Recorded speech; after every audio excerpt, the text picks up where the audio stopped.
From July 15th to July 18th, the Communist Party of China convened the third plenary session of its 20th Central Committee in Beijing. The meeting attracted global attention. What exactly is the third plenary session, and why is it so important? According to the CPC Constitution, the party's National Congress is held every 5 years to elect a new Central Committee. The third meeting of the committee is known as the third plenary session. Since 1978, the third plenary sessions have primarily focused on issues concerning economic reform. For example, in this year's session, it was further comprehensively deepening reform and advancing Chinese modernization. The third plenary sessions have provided the public with important information for judging the governance policy and focus of the new generations of the party leadership. The issues discussed, decisions made, measures to take, and signals released bore great significance for the party's work in the 5 to 10 years. Looking back, these sessions have profoundly changed China. So, how did all this take place? Reform and opening up. In December 1978, the third plenary session of the 11th CPC Central Committee decided to shift the focus of the party's work to socialist modernization, initiating the era of reform and opening up. Reform aimed to liberate and develop productive forces, while opening up mainly involved utilizing foreign capital. Consequently, China's economy unleashed immense energy, transforming from a relatively poor country to the world's second-largest economy while establishing and improving a socialist market economic system. In 1978, China's GDP was about $150 billion, with a total import and export trade of over $20 billion and almost no use of foreign capital. By 2013, 35 years later, China's GDP had exceeded $9.49 trillion. Total import and export trade reached $4.16 trillion, and the actual use of foreign capital surpassed $117.5 billion. Comprehensively deepening reforms.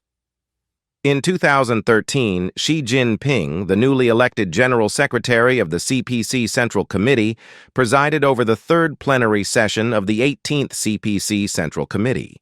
The session approved a decision on major issues concerning comprehensively deepening reforms, marking the dawn of a new era of reform. The reform has stayed focused on economic system reform and reached into diverse fields, spanning land use policies, party building in state-owned firms, judicial procedure, fiscal and tax policies, the real estate market, science and technology, and anti-monopoly. The reform is people-centered, which is to ensure that all people can benefit more thoroughly and fairly from the fruits of reform and development. Over the past decade, China has established the world's largest social security system, with over 1 billion people covered by basic old age insurance and 95% of the population covered by basic medical insurance. Fiscal spending on education accounted for over 4% of the GDP for 11 years in a row. More notably, China eliminated absolute poverty. Comprehensively deepening reform has also opened up new prospects for China's high-quality development. In the past decade, China has been improving its innovation-driven development capacity. New quality productive forces have emerged and become a strong driving force for high-quality development. China has made major achievements in fields including crewed spaceflight, quantum information, nuclear power technology, and large aircraft manufacturing.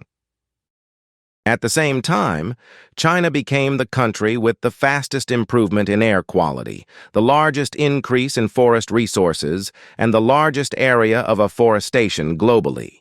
China's GDP continued to grow, exceeding the 100 trillion yuan threshold in 2020 and reaching 126 trillion yuan in 2023. Reforms have made China more open.